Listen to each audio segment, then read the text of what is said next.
Welcome to the Wake Church Podcast. The purpose of this podcast is to help equip you to become a disciple maker where you live, learn, work, and play. Make sure to subscribe, follow, and leave a review. We hope you enjoy today's episode. All right. Hey, welcome to the Wake Church Podcast. My name is Kai, and I'm here with Efrain.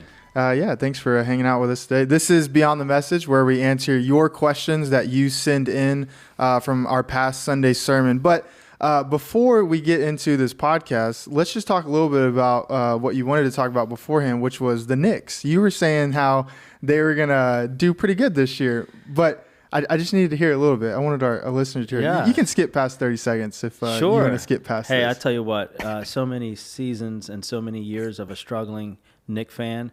I'm excited that we're finally a 500 team, So, we got to celebrate small victories, right? Julius Randle's playing like an MVP, right?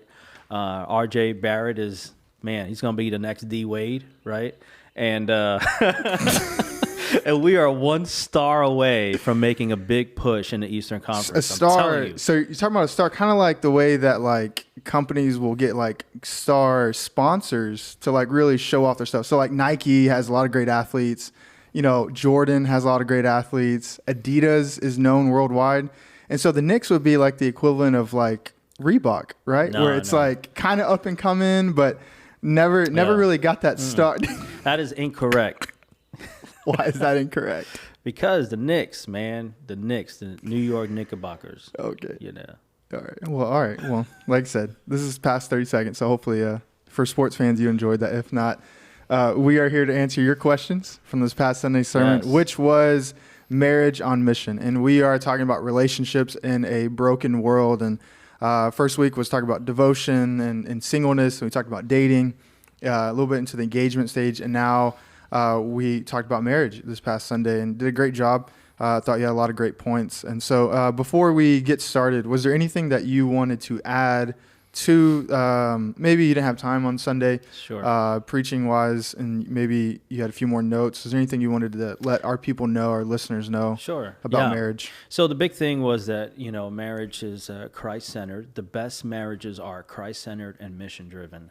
So a great example of that is Priscilla and Aquila in Scripture in Romans 16, verses 3-5. You could see that they really, put their life out there for the sake of the gospel, and also were small group leaders. And, some might be thinking, okay, we've never really thought about our marriage being on mission. What are some things that we can do as a next step to serve God?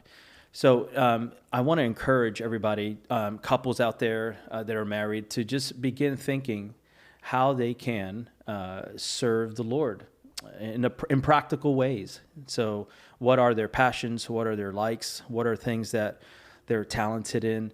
And it could be as simple as saying, you know what, this over the next month or so, I want to see if I could be part of a connect team. Maybe we could be greeters together at the door. As people are walking in, we're serving together. It's a powerful thing when couples serve together. Maybe you have a passion for students and you both want to serve the next generation. You could be helping out with our youth ministry, or maybe it's kids and you guys feel like you could both lead a class together or even help out in kids ministry. The thing is that together you could accomplish much. Christ-centered, mission-driven. And when you start not just praying together, but serving God together, man, amazing things happen. It's a powerful example of just God at work in and through you. Yeah. And start baby steps and go from there. Yeah. Yeah, because I think some people are like, okay, what do I, because I have I'm sure you've had the same thing, right? Many people, they're like, I don't know how my gift translates into the church, right? But it's not like you only have one thing it's not like you're a one-trick pony, right? So a long time ago, I used to run a lot of audio, sound, or whatever, but I didn't grow up wanting to do that. I didn't know I was able to do that until my youth pastor a long time ago said, hey, I need you to do this. And I was like, I don't know what's going on. A lot of feedback, a lot of things went wrong that first night. But eventually I did it for over a decade where I loved it. I learned a lot about it. And same thing with preaching, with anything God, right? I didn't know till somebody said, hey, you should try this, come out, do this. And then, eventually I fell in love with it, right? And that's a lot of people, right? I didn't know a lot of stories. I didn't know how much I would love to serve in kids. I didn't know how much I would love or enjoy, if there are some out there, to set up and tear down, right? But it was the same story for you, right? You didn't know that you were going to be a pastor one day. And then, but you talked about how that pastor at the time called you and saw potential in you. And so I think I would say the same thing, where it's like, maybe you don't think you'll enjoy a certain thing, whether it is kids, whether it is youth, whether it is connections or whatever, but not until you actually try it. You and your wife try it, or you try this and she tries that, and you're on mission together, right? Helping the church out together some way. But I think for so many people is that when there's too many options, it's hard to choose anything, right? But that's why, you think food restaurants are so easy, like Five Guys or Chick-fil-A. It's just chicken or it's just burgers. Same thing, where it's like, hey, just pick something and just roll with it. If it doesn't work out, that's fine, right? There are many other areas that you could jump in on that you may not even realize you have a heart for.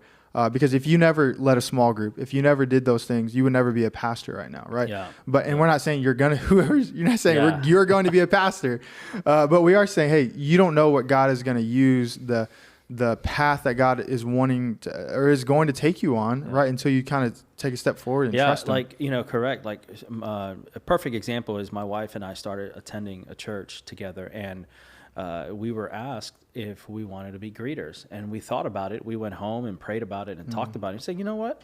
Let's try it. Let's try it together. You know what? We enjoyed it. We were meeting people that were coming in. We started to get to know the community of the church and new people that are coming in, and we enjoyed it. So, and from there, we moved on and, into college ministry and then leading a small group at the house. And we kept developing just spiritually, because when you serve God, you're also growing. Right. It's part of discipleship because God works in you and through you. Right. So, if I want to encourage you with that. And guess what? Easter is right around the corner. Absolutely. So it's a great opportunity to just say, hey, we could benefit from more greeters. We could benefit from a lot of different positions that we have at the church. Yeah. And in the comment section below, or in the information part, you can there will be a link there where you can sign up to help us out for Easter. If you're watching this, you're like, I serve in other areas of the church, but if you need me for Easter, I'd love to help.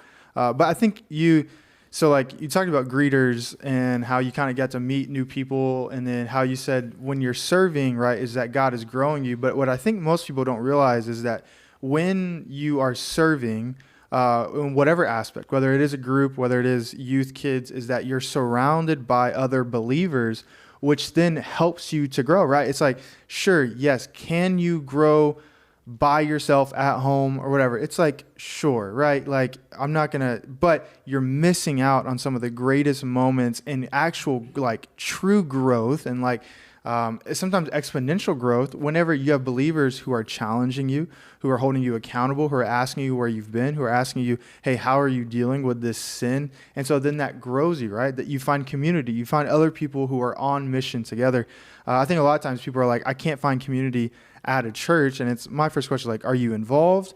Are you serving? Are you attending a group? Are you actually allowing yourself to be known? Or are you just more like, I'm going to go to these things, and if people dig deep enough and they scratch the surface, then I'll be known. But it's like, no. It's like, hey, there's a two-way street here. But I know obviously we're talking about marriage, but still, there is something beautiful about getting involved, especially as a married couple, especially if you're young, where you can go and find other married couples who've been doing this a lot longer than you have. Right? Yeah. And not even that, it's just along with that is asking for prayer, or they'll pray for you and with you. So you're building that community, not just in small groups, but also serving the body of Christ. Absolutely. So. Well, that leads to our first question. Listeners said, so my spouse and I are on mission together, so assuming they're serving, and it says we're in ministry, but it has caused more harm to our relationship.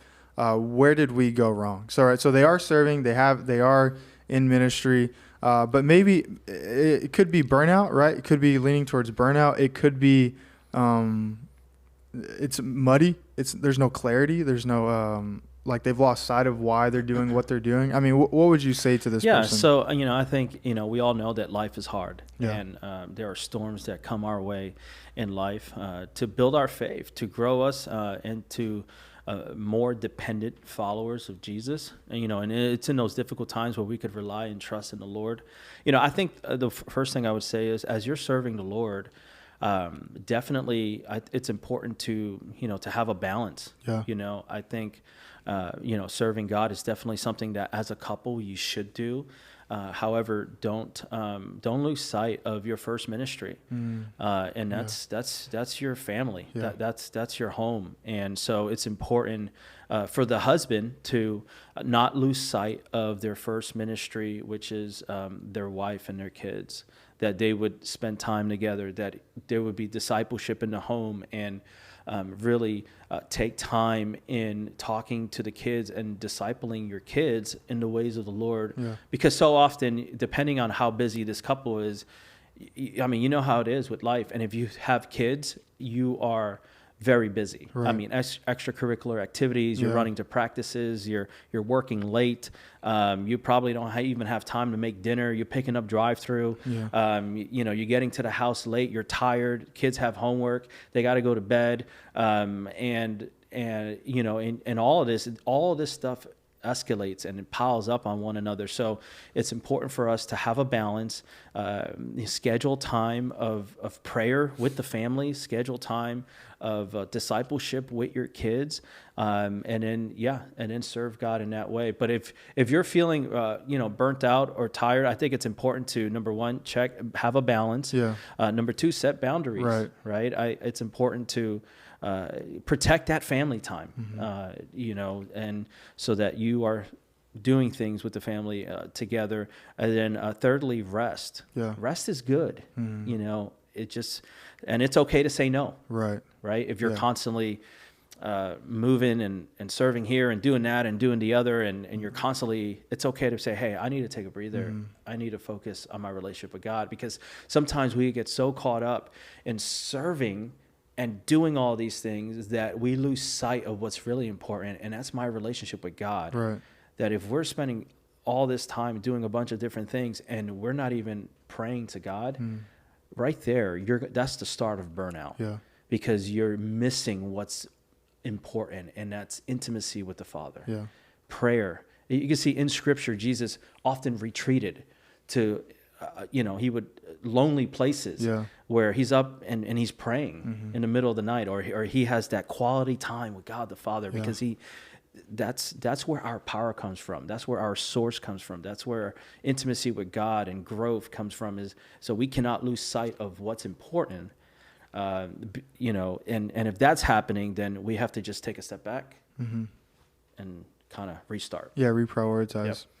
Yeah, because I think for most people, in most marriages and stuff, I think sometimes serving can become a crutch, and it can become a good thing that doesn't allow you to ever focus on the best things, right? So it's like you would, instead of working on your marriage and on things that you should be working on, right, or tough conversations you should be having with your spouse, instead you just both chalk it up to, oh, you know what, let's just go do this, let's serve here, serve here, serve here, serve here, serve here.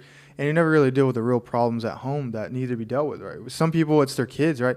They serve so well at church, but their home was a mess. It's like, hey, that's not what we want. We're not saying, sure, we appreciate and love and value your sacrifice of helping us at the church. But if your marriage, your kids, your family is suffering because of it, then it's like, man, but then I would go and I would say, hey, what else is in your life is taking precedence to where, because yes, we are supposed to be serving, right? And yes, we are supposed to be loving our family. And it's not like we have to choose one or the other. It's just sometimes we're allowing other things in our life that sometimes you just have to cut out so that you can serve and love your family well at the same time, because those are very important things, right? Correct. Is family more important than serving? Yes. But is serving very important in the Christian life, and being community and being a part of other believers moving together on mission of God, especially as a married couple?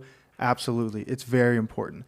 But I think, like I said, most people, they would rather sacrifice church stuff, and they would rather sacrifice working on their marriage than ever canceling any sort of hobby, extracurricular thing that their kids do or they do.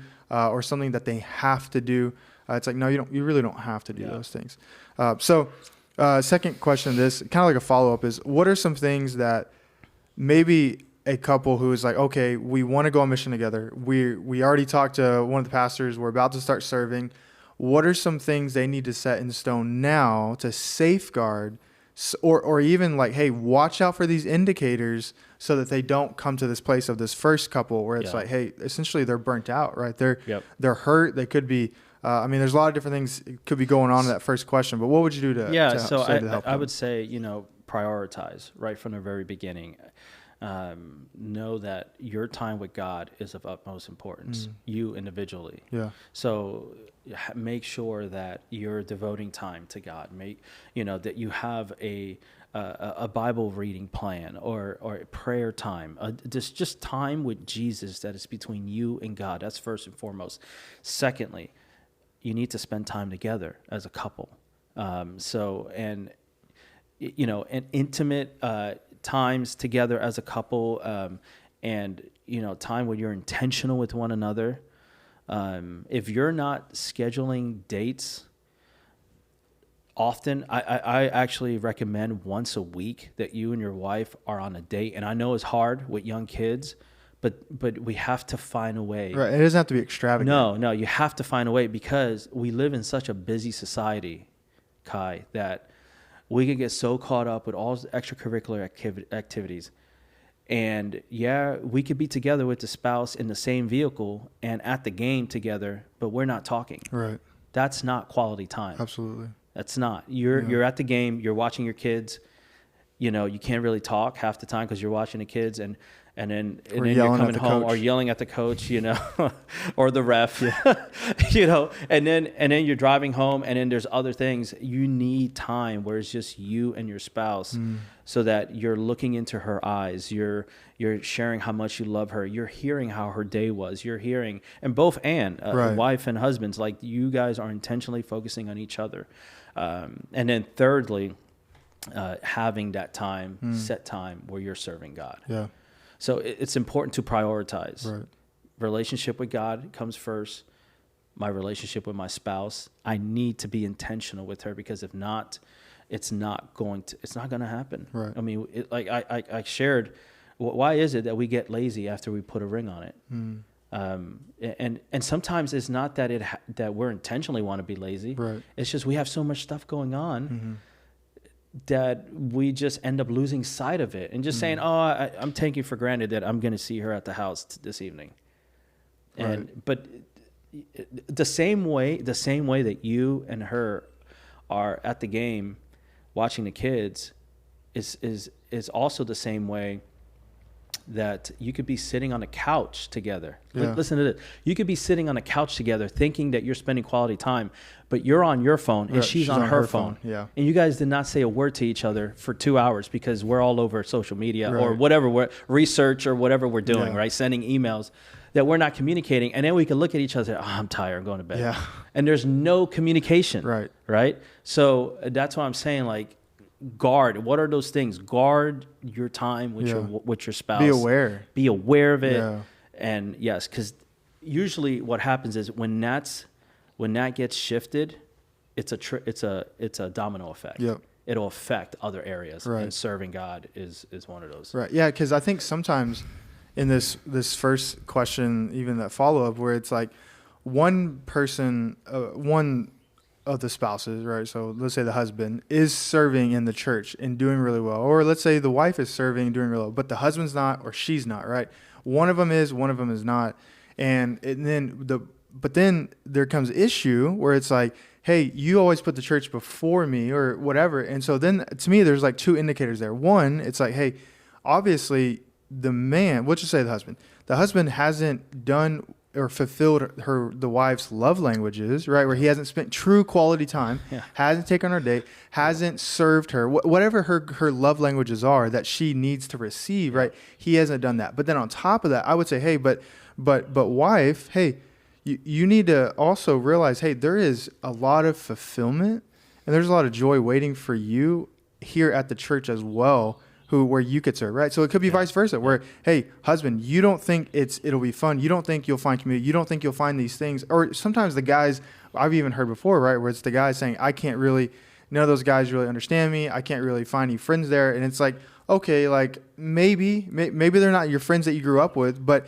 it doesn't mean that, let's say but if you are a Christian, right, is the great leveler was the gospel, meaning, hey, we were all dead. We wouldn't even know each other if it wasn't for Christ, but yet we're going to spend eternity together. And so the same thing is like, hey, get to know these brothers who understand what it means to fight sin. Yeah. Get with these brothers who understands what it means to struggle, to have problems in marriage, to deal with, sons and daughters who are having issues at school, right? But you're not going to have that. And so you're going to have other people outside the church that are going to give you a lot of bad wisdom that isn't even wisdom, false wisdom, that isn't going to help you and is going to push your marriage even further apart to where you're not even want to deal with the problems, right? So to me, it's like it's not serving is going to fix your marriage, right? No, we would say first and foremost, you have to love your husband, you have to love your wife well. Yeah. And from there, we're saying, hey, then go and serve the church, the body of Christ, whom Christ died for you to go and serve. And then you can find even more joy and fulfillment there. Because I think a lot of too often it's people just choose one or the other or make God the bad guy when it's like, no, your husband's probably just not doing a good job. Or no, maybe your wife has these false expectations of you that aren't even true. But anyways, if you disagree with us, let us know in the comment section. We'll talk about it next podcast. So let's go to the next question. You say to sacrifice, well, I feel like I sacrifice more than plenty, work long hours, and then I come home, but it feels like she doesn't see my sacrifice. Is she the problem, or am I not doing enough? Yeah, I think that goes back to what we were just talking about. There's a realignment. There's a shift in alignment in the home where there's unrealistic expectations probably that are on the table, not clear communication. And what happens is there's a lot of thoughts that come into play. I'm doing all this work, I'm sacrificing, but you're not, or I'm cleaning the house and you're just laying on the couch watching the game, watching it, Right. I was going to pick your team, but you don't have a team, right? watching LeBron, watching the GOAT, Tom Brady, the Heats, the Cavs, and now what, the whoever Lakers. Wins championships. Yeah. You got to pick a team. I love you, but you got to pick a team, man. You got to stick to a team. But anyway. I'll pick the Yankees. Is that good? No, that's not good. That's not good. But you end up having, so communication is very important. It sounds like the couple needs a staff meeting. So I call these at the house when I sense, or Megan sense, that things are shifting, that we're busy running around doing a bunch of different things, or things are out of order. We sense that, and we both have given each other the right to call a staff meeting. That's good. And that's, we know what that means at the house. Is that kids included? Or is the kids joke around. No, the kids joke around and say, staff meeting time. No, I'm saying, are the kids a part of the staff meeting? No, it's just you and Megan. There are times where the kids will be a part so if we have to correct some behavior, praise the Lord, right? But it's just a husband and wife thing. What it is after the kids go to bed, we're going to sit down and we're going to have a staff meeting. We're going to talk in a civilized conversation. There's no screaming, there's no yelling, there's no we're careful in our emotions, especially in front of the kids. Because when things escalate, you guys disagree, you want to start to argue and yell. First of all, if you have kids, the house is already loud. So you're going to have to you're going to see that you're elevating your voice above your kids. And then in those moments, I tell some guys I disciple, check yourself before you wreck yourself. And what that is you could tell how old I am by that verse right there. You know what I'm saying? That's from like the 90s. Oh, sorry. Anyway, but no, check yourself before you wreck yourself, because in the heat of the moment, when you feel like you need to be right and correct and bring correction or whatever the case, who's watching? Right. Who's watching? Like, who's your kids, man? They're watching. They're watching daddy. They're watching how daddy is treating mom by how I treat her in front of the kids. And they're learning. And every moment is a teaching moment. Yeah, they're learning how to treat their future spouse. They're learning how to treat their future spouse. Yeah. So they're seeing daddy. How does daddy respond when things don't work out the way he had hoped? How does daddy respond in stressful situations? Right? How does daddy respond? Oh, okay, so I guess I can do the same thing. Or am I leading in a gospel-centered way where I might need to, in humility, cool off, refrain from saying anything at the moment, and then you got a staff meeting where you and your wife can talk to one another. Right. No distractions. It's your wife. You should be able to have this conversation. Kids are asleep, and we're talking. And you know what? That eliminates this whole idea of, well, let's just talk in the morning, and we're going to go to bed angry. Right. And that leads to more stuff. Absolutely. And so, yeah. Yeah, I think as well, whoever this guy is, I would say that, one, it's like, what's your end goal, right? If your end goal is, hey, I'm sacrificing for her because I'm expecting to get something back from her, right? I mean, let's just be honest, right? Let's say this guy's wanting sex, right? And that's all he's thinking about, right? And so his mind is like, hey, pastor, I'm sacrificing, I'm working, I'm cleaning, I'm doing all this, and she can't even do this little thing, right? Well, then at this point, it's like, hey, bro, like, you might want to slow down and realize, hey, this isn't what we're saying. We're not saying this is your easy way to get whatever you want from your wife because she's an object. No. We're saying, hey, you need to sacrifice and love your wife because that's what Christ did for you, right? And in the same way, right, you didn't even deserve, we did nothing, right? We did nothing of our part, right? And yet Christ saved us. He died for us. He set the plan in motion thousands of years ago. And he did all of this for us, to love us, to show us how much he loved us, right? And this is the same motivation that we use to love our wives. And so the same way as I say, hey, like, because I'll talk to guys in premarital, I'll say, hey, listen, what if your wife gets in an accident and she can no longer do the things that you expect her to do? Like what? You're gonna divorce her? Yeah. Are you gonna go and cheat on her? Are you gonna go and find and have this emotional relationship with somebody at work because you're not getting things at home that you intended, right? So no. The point is you are to die to yourself, as you were saying, and say, hey, it's not about me. It's not about what I want, but the way that Christ has loved me. And if you don't understand Christ's love, then you can't do this. This sounds like craziness to you. Yes. But if you understand Christ's love for you, then you can easily, not always easy, but you can go to that point of sacrificing and being tired. And then you get to lay your head down at night after she asks for a back rub and you're tired. And you get to say, God, you know what? Help me to do this again tomorrow. Because, Lord, I see what you did for me. I see the way you love me. So, God, help me to love my family. Help me to love my wife the way that you loved me, right? And it goes back to understanding that love, right? Right. It's a love that is, it's not based on circumstances, emotions, or feelings. It's sacrificial. Yeah, choosing. It's unconditional. Yeah. It's a choosing. Yeah. I'm going to choose to love you. Despite you not doing this. Despite you not doing it. Yeah. Yeah. It's good. So it's kind of like I love you even though. Yeah. Kind of love. Yeah. It's an even though kind of love. Not if you. Right. Right. So I think oftentimes our relationships with people, we try to say, oh man, that's my boy, or I love that brother, okay, there's, sometimes we try to take that, because he does this, and this, right? Right. Our relationship with God is one where he loves us, man. Despite how we act.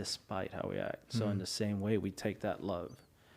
Right. Because we could very easily have a to-do list or a check off the box list and be like, hey, if you do A through Z, then I'm going to love you today. Right. Where it's not, it's like, and if you don't check off 2, 3, all those boxes, we're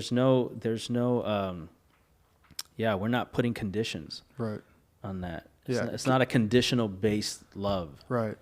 Unconditional. Yeah. It's the covenantal, right? Yeah. It's that if you never do your part, I'll always do mine type of thing. Because I think it goes into how Jesus talked about the Pharisees, how they were, I think he was quoting Isaiah, but he was saying that they praise me with their lips, right? But inside there's nothing, right? In the same way, it's like you can have this checklist and you can do all these things, but at the end of the day, it's like, is that out of love or is that out of like, are you trying to like rub the genie and like trying to, get the genie to pop up, right? It's like you're missing the point, right? That's not love. Just because you do the things that your wife tells you to do doesn't mean that is love to her or it shows that you love her, right? It's like, no, like there is a difference in the way that a Christ follower praises God, does good things, rather than an unbeliever who does good things, right? One is for an eternal reward, and because we understand Christ loved us. The other is because, well, that's, I just want to do the right thing, right? And so I think there's this difference. Same thing is, right, in marriage is like, man, do it because you love your wife, not because you want anything from her, right? I think it's kind of like this, because I love God, I'm going to serve God. Yeah. Right? I'm going to, just an outflow of, hey, I want to serve the Lord. Right. So yeah, it's because it's the response, right? It's like at the end, if you go to the Houston Symphony, Jamie and I love going, but if you ever go to the Houston Symphony, it is after you hear a beautiful piece of music, right? Like the orchestra finishes and it's like done.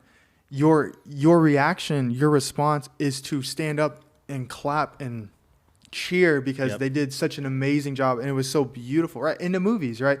People who love the Marvel movies, every time that one of them would be over in the theater, back when we used to go to the theater, right, is everybody would stand up and cheer and scream and like all these things because all this emotion inside of you is causing you to react and respond this way, right? The same thing is we're saying, hey, and the way that somebody will respond to this beautiful piece of music, beautiful piece of art, beautiful whatever it is, a great play, right? Let's say the Mets win the World Series, you're gonna jump, you're gonna scream, you're gonna run outside your neighborhood, right? Right. We'll never see that, but I'm saying if they did, then I'm just kidding. But yeah, in the same way, right? Your response is appropriate to what just happened. Correct. Right? Us serving God, loving our wives well, doing all these things well is an appropriate response to what God, and it doesn't even do it justice. Yes. But yet it is our way of saying, God, we see what you did, and this is the least we can do in return. So That's right. okay. All right. One more question, and then we'll wrap up. I'm a woman who got saved after I'm married, but I find it difficult to be a Christian wife to a man who doesn't love Jesus.